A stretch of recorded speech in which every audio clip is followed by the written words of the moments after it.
People up. Our final talk of the day is from someone I think I first met online because we were looking at pictures of what each other was baking. Bread, breakfast, whatever. And I think that's how we first met each other, and I don't know how that happened. His current project is he's working on learning French, and as an American, when I hear someone's learning another language, I've got questions, because, you know, we're not known for that. He's also, one of his achievements in life is he once made Steve Jobs laugh. Please welcome to talk about One Too Many Cooks, Joel.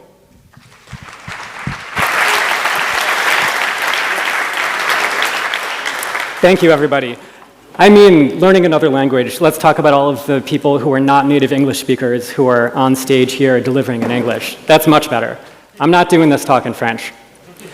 What I am here to talk about is how this guy has ruined Apple. Maybe just a little bit. So who am I to talk about this? Well, for one thing, I am a formal Apple engineer. I worked there back in the day, but I think more relevant than that actually is that I am a longtime Apple fanboy. From as long as I can remember, I have loved the company. I've loved Apple. I always wanted to work there for my entire childhood. My first computing experiences were on the Macintosh 2 that my parents owned, and from then on up, I was purely on Apple platforms.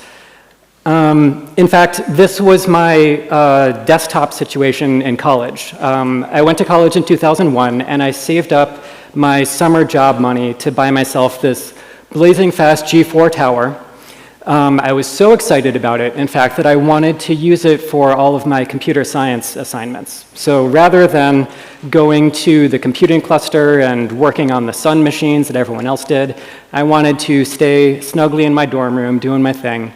So I went to the bookstore and I bought what was probably the only book on Cocoa and Objective-C programming at the time. I taught myself Objective-C, and indeed, I did do all of my homework on this very machine. And it turned out that worked out really well for me, because when later on Apple came to campus to interview for internships, I was actually the only kid they talked to who knew Objective-C, just because of my level of obsession. So that turned into an internship in the core graphics team. I worked on the Windows server, and really there's a straight line from that to my career all the way up to standing on this stage burning it down right now. But what was I responding to personally at that time? Part of it certainly was the underdog story. So in the late 90s, early 2000s, Apple was always beleaguered. You could not use the word Apple in a headline without beleaguered next to it. And beleaguered is just a word that means in trouble, right? It became very in vogue. So this was before the iMac, before the iPod, and the press was really just counting down the months until Apple went bankrupt, went out of business. And they were not wrong to do so, honestly. But I think it was more than just the underdog story. There was something about the aesthetic, the user interaction. So this is the dock in macOS 10.1, which there was nothing like this ever before in a desktop computing platform. The fact that you can just scrub your mouse over this and have things interact in real time, have it respond, live, animated, it feels like you are interfacing with the computer in a way that you never have before.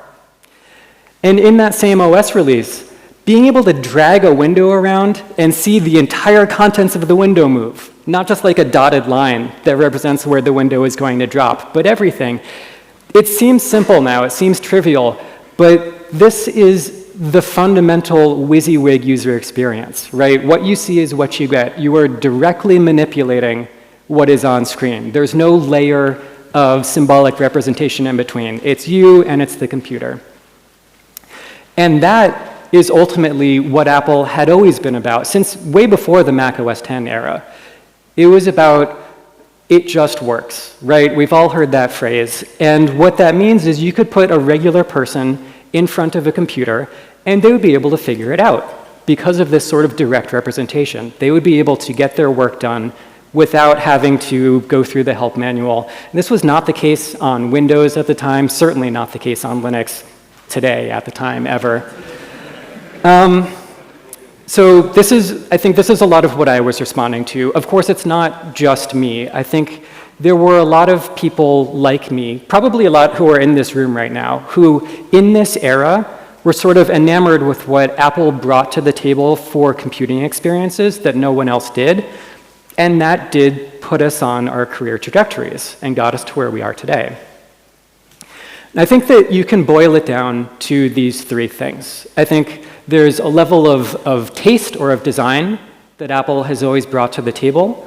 There's a level of focus on the user centricity, and there is at least a modicum of ethical behavior. And I think that these things all overlap. So if it's user first, that means that it's almost guaranteed to be good design in some sense because it is made to be usable. And if it's user first, that means it is almost guaranteed to be ethical in some sense because it is prioritizing the interest of the user rather than any other party. So we love those things. Does Apple of today hit the same benchmarks? And it is true that now I am old and grumpy, where once I was young and starry-eyed, but it is not just me, right? Developers, pundits, generally speaking, don't like the direction that Apple is going. So let me get ahead of the obvious criticism here. I do not think that Steve Jobs is perfect. I don't think that if Steve were alive and running Apple today, everything would be in some fantastic nirvana. This guy made a lot of bad decisions. A lot of bad things happened at Apple under his watch. A great example of that is ads in the App Store. Ads were there in Steve's App Store almost since the beginning. But honestly, we can almost take heart in how bad App Store ads have always been. I don't know if you've actually read this. So they're obviously not mining your data to serve you good ads here. And if you compare that conceptually with, like, say, an email provider like Google or, at the time, MSN or AOL, selling ads against your emails, that is a whole other level of gross. So ads on the email, right, it's tacky to monetize a space where you're not already trying to spend money. It is against the user's interest to distract them from their job to be done, which at that point is reading and responding to email, right? And lastly, it is unethical to mine the user's data for anything, I would argue, but certainly not to mine it to hand it on to third-party advertisers. So in that context, at least, Apple under Steve, had taste, cared about the user, and to the extent that it involved the user, was ethical. So there's a big grain of salt in what I just said. And a way to illustrate that is the high-tech employees antitrust, which was not at all ethical, but to a first approximation did not harm the user. So what is that? What am I talking about? In the early 2000s, Apple, Google, Adobe, and some other big Silicon Valley companies figured that their biggest challenge to conducting business the way they wanted to was actually employee retention. And wouldn't it be easier, for instance, for Apple to retain all of the PDF engineers if Adobe was not able to poach them away? Notwithstanding the fact that Apple poached them from Adobe in the first place 10 years ago, but bygones. And amazingly, CEOs emailed about it. Here's Steve Jobs emailing the CEO of Adobe saying, please don't poach my employees. Here's Steve Jobs emailing the CEO of Google saying, please don't poach my employees. Here's the Google CEO responding saying, I'm so sorry, the person who was responsible has been sacked. Great idea, right? This worked out really well for them for a while. It worked out less great for employees like me at the time, until eventually somebody figured out what was going on, they sued about it, class action lawsuit. But the point is that this highly unethical act, and it absolutely was unethical, it did not, as a first-order effect, harm Apple's users. And I think that if it had, Steve probably would not have actually done it, because really, Apple wanted to employ the very best engineers to make the very best products for their users. It's just that if there was an opportunity to employ them at a discount, so much the better. Another great exception that proves the rule is the 30% cut on App Store sales. A side note here, proving the rule means testing the rule. Like in bread baking, where you proof the yeast to make sure that it rises, we prove the rule to make sure that it still holds. So that 30% cut on App Store sales, that sucks. We all know it. But if we developers want to reach an audience who cared about the same thing that we do, who cared about the things that made us appreciate Apple, then it was a price worth paying. Steve was balancing rent extraction with user centricity, and he made what I would argue is a reasonable bet that Apple could take a cut without hurting the user experience. Now, of course, maybe without that 30% cut, things would have been even better. We would have seen even more well-designed, remarkable user experiences on the App Store. But it's hard to argue that there weren't any. So in just the early years of the App Store, 2008 to 2012, let's say, the explosion of just two product categories, Twitter apps and weather apps, completely redefined user expectations for mobile computing, put an absolutely new light on what you could do with a computer in your pocket. And needless to say, it was an amazing time to be working on the platform. But nothing gold can stay.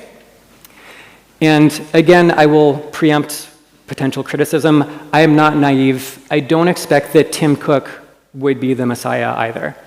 I know that no C-suite executive is interested in making my life better just because I'm so great and I deserve it. And that's me with my developer hat on or with my end user hat on.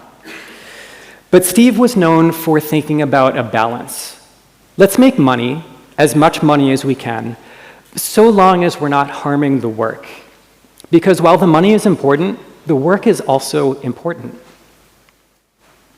And it's hard to say that Tim Cook feels the same way about the work. I'm not saying that he gets up every morning just because he's excited about making another buck. I would say, in fact, it seems likely he's excited about optimizing supply chains and developing sales strategies. But coming right down to it, I don't think that he's excited about the same thing that Steve was, which is the intersection of liberal arts and technology. I'm actually not sure that he's excited about either one of them, liberal arts or technology. So why is that? Tim Cook spent his career as a logistics guy. His job as COO of Apple, which he was before CEO, was to maximize the number of shipped units. So that means things like putting iPhones into smaller boxes so they can put more of them in a plane flight coming from China to the US. Maybe he would have been just as effective as a CEO if he had been selling sugar water at Coca-Cola or, gray plastic PCs at Dell. And you can tell because during his tenure, he's okayed a lot of things that I think would not have happened a decade earlier. So let's look at those three categories again: design, user centricity, and ethics. The new Liquid Glass UI, just one example, but it is a useful one. You could point to any number of software or hardware interface decisions that have happened roughly since, let's say, Scott Forstall left, which was more or less the transition between skeuomorphic design and flat design. I personally am just an engineer, so I'm not allowed to have opinions on whether design is good, but we can all tell that it is a step backwards for accessibility, it's less predictable, and it is giving up usability for Flash. Steve famously talked about how design is not just what a thing looks like, but how it works. And I'm not sure that Tim understands that. And let's be fair, why would he? Why should he? He's a business guy, right? Optimizing supply chains, that's the bread and butter. And just as under Steve, the understanding of what design is filtered down through every level of the business at Apple, under Tim, we see the lack of it. At Apple today, where are the designers, the product engineers, hell, the QA engineers, who are really sweating the details about how it works, not just how it looks? God, and the crush ad.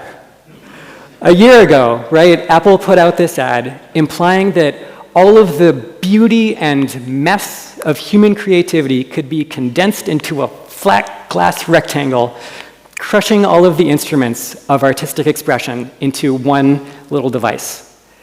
This is the same company that used to call the Mac your digital hub, that every dub-dub had videos of people making incredible art, recording music, using their Apple devices as a part, just a part of their creative process, not the whole thing.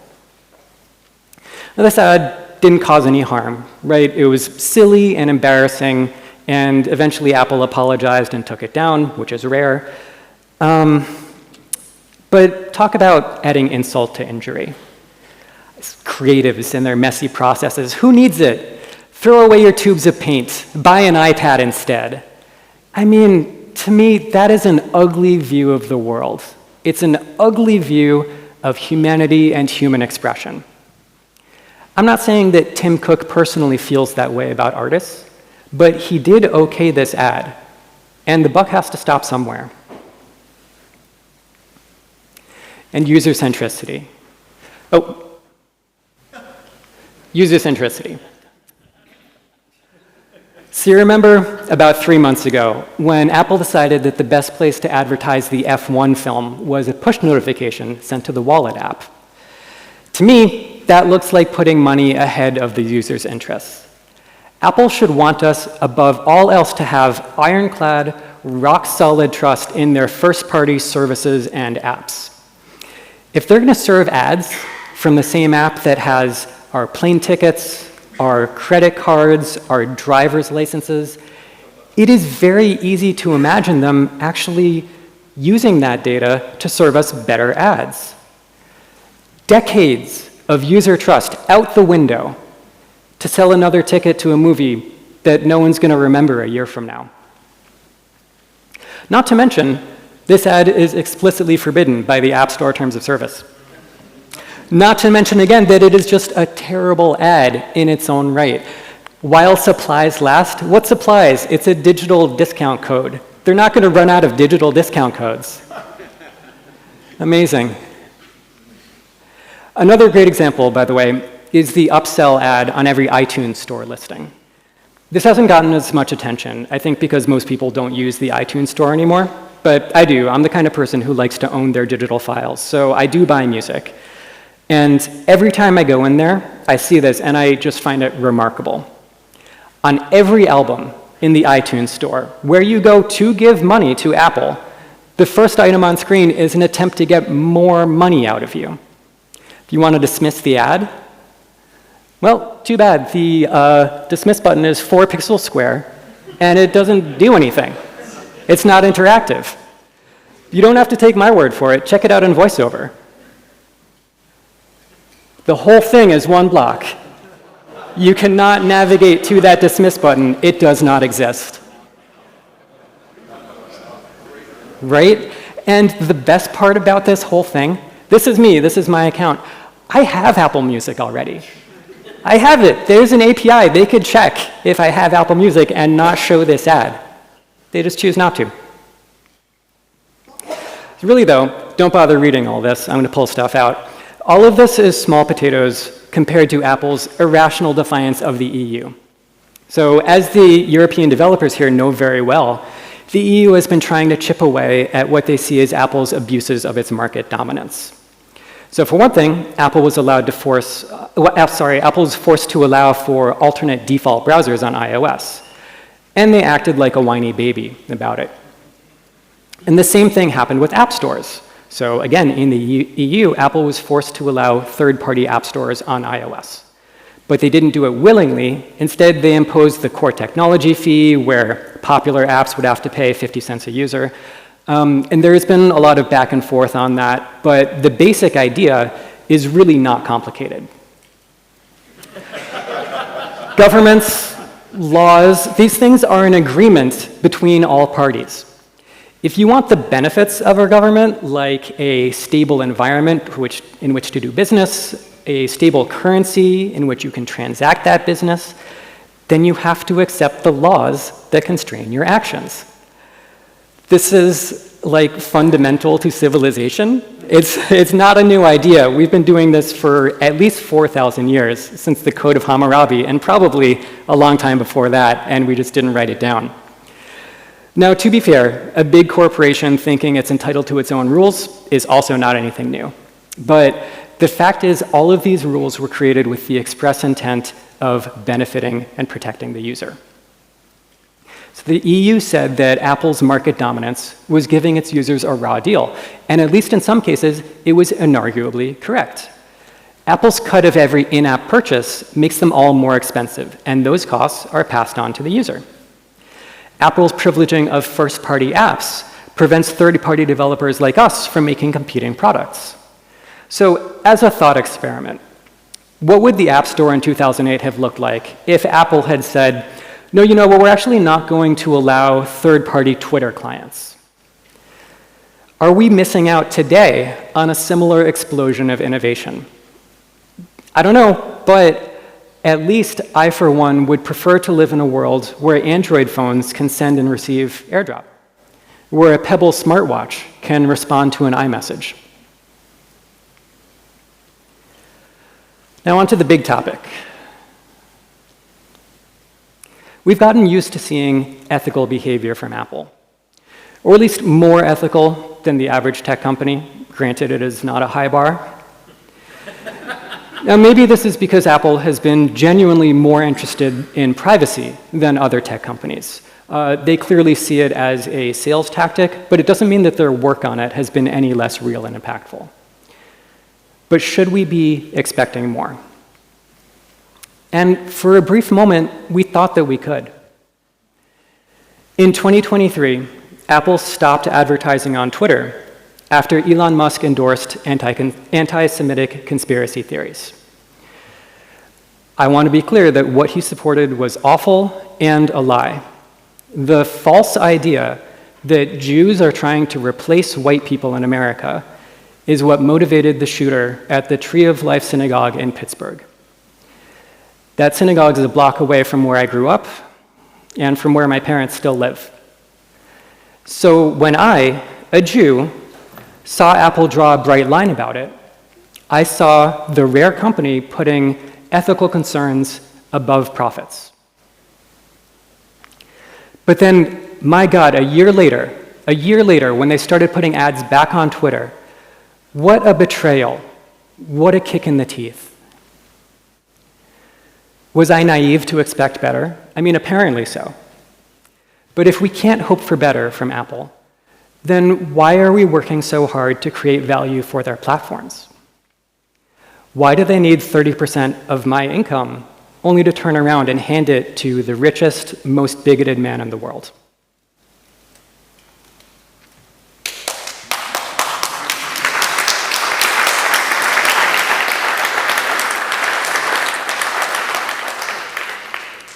So if there is a worse person in the world to give money to than Elon Musk, of course it would be Donald Trump. And I think a lot of us felt really betrayed when Tim Cook gave $1 million out of his own pocket to Donald Trump's inauguration fund. This was, to be very clear, a bribe. In a corrupt oligarchic dictatorship, which is kind of where we are in the US, the oligarch who can flatter and enrich the dictator tends to get what they want. But I have to ask, is success worth that price? What percentage on Apple's bottom line, how many dollars on the stock price would make supporting a fascist worth it? Me, I don't know how to do that math, and I guess that's why I'm not a CEO. The only fig leaf to the inauguration donation is that it came from Tim Cook's personal bank account, not from Apple. So there's maybe plausible deniability, right? I guess Tim Cook personally is just real fucking excited about inaugurations. He loves inaugural balls. Okay, but that collapses when you remember what happened in early August, when Tim Cook presented Trump with this solid gold and glass trophy. That one came from Apple. That is Apple's logo on it above Tim's signature. So Tim owns it, but what's much worse, he made Apple own it. All those poor people who work there, shaking their heads watching this happen, they own it too, because it is in Apple's name. So, would Steve have been better here? If Steve were alive running Apple, would things be different? Honestly, I'm not convinced that they would. Steve was known to be a jerk, so maybe he would have stood up, but also he was a businessman, so who knows? More to the point, though, is there anybody today and in the upper levels of Apple who would do better for us? And again, I have to say probably not on this big stuff. So let me explain. Anyone who's in the C-suite at a big company has already put their success ahead of their families, their health, let alone, petty moral scruples. So is anyone who is so deeply a part of the capitalist system that they rise to the top going to do the right thing if it means sacrificing even a sliver of market share? I think for these people that is too much to ask. And to an extent that is understandable, because the problem here is systemic, not individual. And why would the greatest individual beneficiaries of the system be inclined to reform it? Capital protects itself. The capitalist class puts the maintenance of capital ahead of everything else.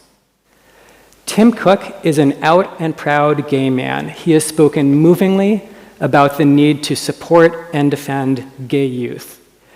But he will still support the man trying to put gay people back in the closet in the US, who is today in the US denying critical medical care to trans youth, if that is the way to maintain his capital. Oh, there's an audiobook. $30? I don't think so. I don't think so. What we can hope for, though, is someone who won't sell us out on the small stuff, who sees user focus as a good business investment. We can concede that business people are not ethical, and we can still find better strategic alignment than Tim Cook. We can't win it all, not in the weird captured capitalism that Apple operates in, but we don't need to give up on everything that matters to us. So what can we do? Well, Matt Mazzucott, who's the only person in the world who understands Swift concurrency, decided to boycott beta feedbacks for this release cycle. Although he was careful not to use the word boycott, that is my word, I'm making it more inflammatory. Similarly, Jeff Johnson, who makes Stop the Madness, did the same thing a year earlier. Now, isolated actions, small stuff, I don't know if that makes any kind of difference, but at least they are trying. If we care, I think we all owe it to ourselves to try. We owe it to the Apple that we loved, the Apple that we want to see, to try. So I've gone back and forth on the 30% App Store cut, and I think that there are different arguments for different parts of it. Pro and con, sure. But basically, fundamentally, 30% was an acceptable price for us to pay to work on a platform that valued the same things that we did. So now that it doesn't, what are we paying for? Because everything that I just talked about, we are paying for it. We're financing it with the hardware we buy, with the annual developer fees that we pay, with the t-shirts from the company store at DubDub, with the free QA every release cycle. We are paying for it with the business that we bring to the platform and the haircut we take on the profit. Everything we do on Apple platforms directly enables the behavior that we find so odious. That makes me feel really gross. The Apple of today would not be my childhood dream. Well, I know that this is not exactly what you expect to hear at a developer conference. I do hope that this can be a conversation that we have as a community. Now, who needs a drink?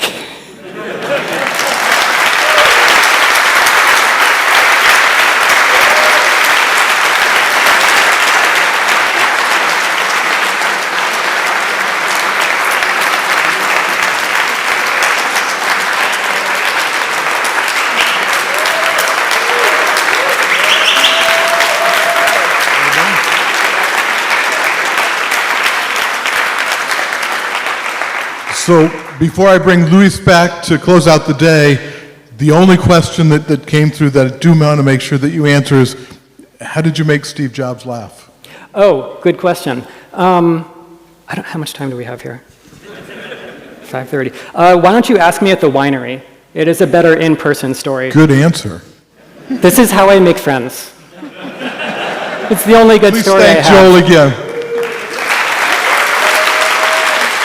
Thank you.